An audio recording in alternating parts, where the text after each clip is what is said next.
यार तुम्हें एक दफा बात क्यों नहीं समझ आती؟ क्या हुआ भाई, आराम से बात करो। क्या आराम से बात करूं? हाँ, क्या आराम से बात करूं? दोस्त, आराम से भी तो बात हो सकती है। तो मुझे कोई दोस्त कहने की जरूरत नहीं है, तुम मेरे दोस्त नहीं हो। यार इतनी सी बात पर दोस्ती खराब कर रहे हो। ना मुझे तुम्हारी शक्ल पसंद है और ना तुम्हारी हरकतें, बिल्कुल पहाड़ी बकरे जैसी हैं। यार ये अब ज्यादा हो रहा है, मैं जा रहा हूँ। हाँ हाँ भाई जाओ, जान छोड़ो मेरी।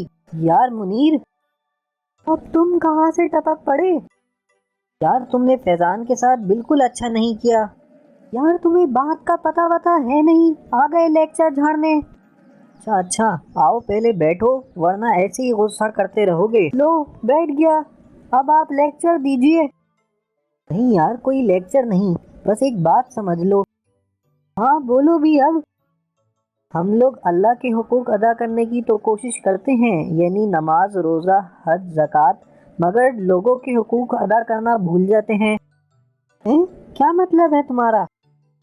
नबी सल्लल्लाहु अलैहि वसल्लम ने फरमाया कि क़यामत के दिन एक शख्स ओहद के पहाड़ के बराबर नेकियां लेकर आएगा, मगर इस हाल में कि किसी को तकलीफ़ पहुंचाई होगी, किसी को गाली दी होगी, किसी पर तोहमत बांधी होगी, किसी का माल खाया होगा या किसी का खून बहाया होगा। फिर जिन जिन को उसने तकलीफ़ पहुंचाई होगी, अल्लाह ताला उसकी नेकियां उन तमाम लोगों में बांट देंगे और फिर उसके पास कुछ नहीं बचेगा और उसे जहन्नुम में डाल दिया जाएगा। क्या वाकई?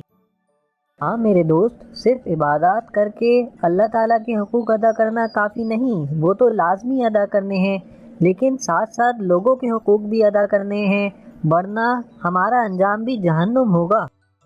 और ये बात तो मुझे नहीं मालूम थी, और फैजान को मैंने पता नहीं क्या क्या बुरा भला कह दिया। अब पता चल गया ना मेरे दोस्त, अब जाओ और उससे माफ़ी मांगो। ठीक है, मैं अभी जाता हूँ। जज़ाक अल्लाह।